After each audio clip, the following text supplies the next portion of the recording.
मेरो एक भोट बिक्रीमा छ। तिमीसँग नोट छ, मसँग भोट। हामी एकअर्कामा तालमेल गरौँ न। हुन्न, तिमीलाई चुनाव जित्न भोट झार्नु छ, मलाई जीवन जिउन रहर अनि भोक मार्नु छ। त्यसैले त विज्ञापन गरेको छु, मेरो एक भोट बिक्रीमा छ। तिमी पार्टीको सिद्धान्तको कुरा नगर, म नैतिकताको कुरा छोड्छु। आज मैले परिवार धान्न भोट बेचेँ, भोलि तिमीले देशको अर्थतन्त्र धान्न भन्दै देश बेच्छौ। मलाई बाध्यता छ, तिमीलाई बहाना।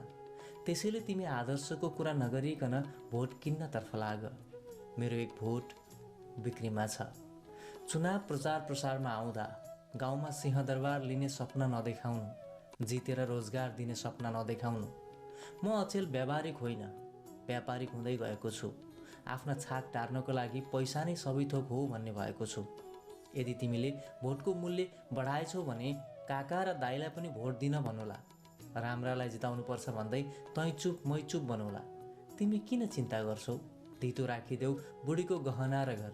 पछि जति पनि लुट्न पाउँछौ धन, डबल भएर फिर्ता आउँछ इज्जत र स्वाभिमान। म तिम्रो पार्टीको झन्डा बोक्छु, तिम्रै पक्षमा भाषण ठोक्छु, तिम्रो झोले कार्यकर्ता बन्छु, सबैलाई भोट दिन भन्छु। मेरो भोट किनिदेऊ, मेरो एक भोट बिक्रीमा छ। गरिबी घटाउने तिम्रो चुनावको एजेन्डा होइन र?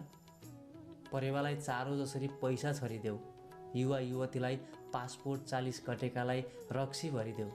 चुनाव नजिकिँदैछ, मान्छे चिन्नतर्फ लाग, भोट किन्नतर्फ लाग। मेरो पनि एक भोट बिक्रीमा छ।